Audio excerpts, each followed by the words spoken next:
President Trump's decision to withhold WHO funding has upset one of the organization's most prominent supporters. Well, that's Microsoft founder Bill Gates, tweeting in part, halting funding for the WHO during a world health crisis is as dangerous as it sounds. The world needs them now more than ever. Well, the truth is the group actually needs Gates more than ever. With the U.S. taking a pause, he'll now be their largest active donor. That's right, 1 out of every 10 bucks that the WHO gets is from the world's second wealthiest man. So should we be concerned about how much one man has maybe an outsized influence with an obviously corruptible entity such as the WHO? Joining me now is Cheryl Shumley, who is the Washington Times opinion editor, has been writing up a storm about all this. Cheryl, is all that money from Gates influencing how the WHO operates? Definitely. And thanks for having me, Laura, to talk about this issue that's really fallen under the radar. Bill Gates wields tremendous influence at the World Health Organization, and I'm not the only one saying that. Back in 2017, Politico, which, as you know, is not even considered a far-right or conservative publication, Politico called him the World Health Organization doctor, that he had such influence that when he wanted a policy pushed, that the World Health Organization bureaucrats would oftentimes cave to his wishes. And it's not just funding that we need to be worried about in America.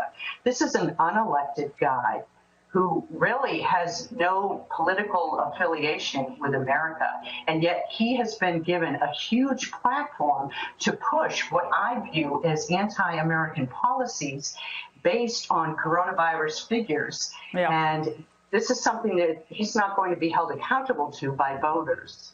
Well, here's what the Gates Foundation has given to the World Health Organization and related organizations. Okay, 395 grants totaling $3.6 billion to the WHO. He pledged up to $100 million for the global response to COVID-19. He pledged $279 million to the Institute for Health Metrics and the Evaluation at the University of Washington. That's that IHME model that, of course, initially wasn't all that accurate in predicting what was going on with this virus.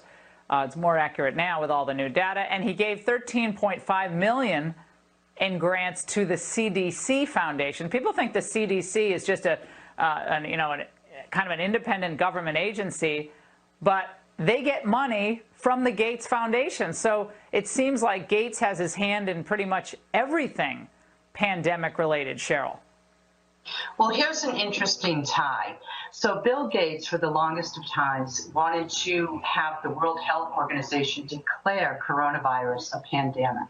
And the World Health Organization did not want to do that. So a day after Bill Gates, through his foundation, announced an infusion of $50 million into something called the Therapeutic Accelerator to help fight coronavirus and find a vaccine, much of that money to go toward the World Health Organization. One day after that announcement, the World Health Organization Secretary General came out and declared coronavirus a pandemic. Unbelievable. So Cheryl, we'll be on. Yeah, we'll be on this, and thank you for staying on this. And we've really enjoyed your pieces on this. We'll have you back.